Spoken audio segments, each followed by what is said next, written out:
గోదావరి నదిపై ఉన్న ప్రాజెక్టులను రెండేళ్లలో పూర్తి చేస్తామన్నారు సీఎం రేవంత్ రెడ్డి. అందుకోసం అసెంబ్లీలో చర్చిద్దామని ప్రతిపక్షాలకు పిలుపునిచ్చారు. వేల కోట్ల రూపాయలతో కట్టిన ఏ ప్రాజెక్టును నిరుపయోగకరంగా ఉంచమని అన్నారు. భవిష్యత్తులో ఏ సమస్య రాకుండా చేస్తామన్నారు. గోదావరి నదీ జలాలకు సంబంధించిన వివాదాల మీద కూడా శాసనసభలో చర్చ చేద్దాము. ముఖాముఖి కూర్చొని మీ అనుభవం 5 సంవత్సరాలు హరీష్ రావు గారు, 5 సంవత్సరాలు చంద్రశేఖరరావు గారు సాగునీటి పారుదల శాఖ మంత్రులుగా పనిచేశారు. 10 సంవత్సరాలు వాళ్ళిద్దరే ఈ శాఖను నిర్వహించారు. ఉత్తమ్ కుమార్ రెడ్డి గారు 2 సంవత్సరాలే అయింది నిర్వహించి. 10 సంవత్సరాల మీ అనుభవంతో మీరు సాధించిన విజయాలేంది, మీరు మాకు అప్పజెప్పిన వారసత్వం ఏంది, మాకు అప్పజెప్పిన వారసత్వంలో మేము పాల్పడిన తప్పిదాలేంటివి, మీరు విషయాన్ని విఫలీకరించి సభలో చెప్పండి. ఒకవేళ మేము ఏదైనా సవరించుకునేది ఉంటే సవరించుకోవడానికి మాకు ఎలాంటి అభ్యంతరం లేదు. మేము మేధావులం కాదు, 80,000 పుస్తకాలు చదవలేదు, లేకపోతే మేము ప్రపంచ జ్ఞానులం అని కూడా మేము చెప్పడం లేదు. మేము మనుషులము, మేము చదివి తెలుసుకుంటాం, మేము అడిగి తెలుసుకుంటాం, మేము సూచన చేస్తే తీసుకుంటాం.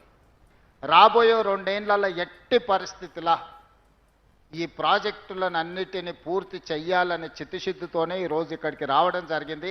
అధికారుల్లో చైతన్యము, ప్రజలకు ఒక విశ్వాసం కల్పించడానికి మంత్రులందరం కలిసి ఇక్కడికి వచ్చి సమీక్ష చేసినాం.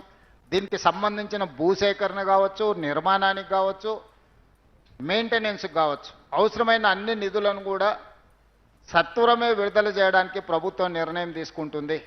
ఈరోజు కాళేశ్వరం మహా అద్భుతం అని చూపించిన 2 సంవత్సరాలు మేము వచ్చినప్పటి నుంచి కాళేశ్వరం నుంచి చుక్క నీరు కూడా ఎత్తిపోయకపోయినా భారతదేశంలోనే అత్యధికంగా వరి ఉత్పత్తి చేసిన రాష్ట్రంగా ఈ 2 సంవత్సరాలు 4 పంటలు మనమే మొదటి స్థానంలో ఉన్నాం.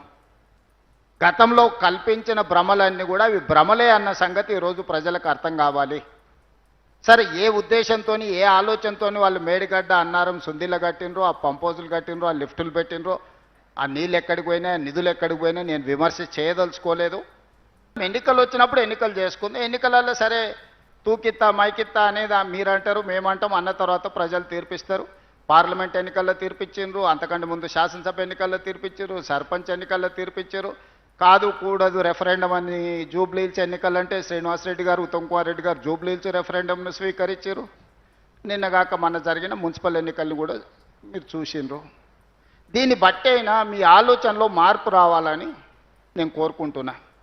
ప్రజల సొమ్ముతో కట్టిన మేడిగడ్డ, అన్నారము, సుందెల్ల ప్రాజెక్టులను గాలికి వదిలేయము. ఖచ్చితంగా వాటిని సమీక్ష చేసి భవిష్యత్తులో మళ్ళీ ప్రమాదం జరగకుండా వాటిని రిపేర్స్ చేసి ఆ రిపేర్స్ ద్వారా ప్రాజెక్టులను ముందుకు తీసుకెళ్తాము.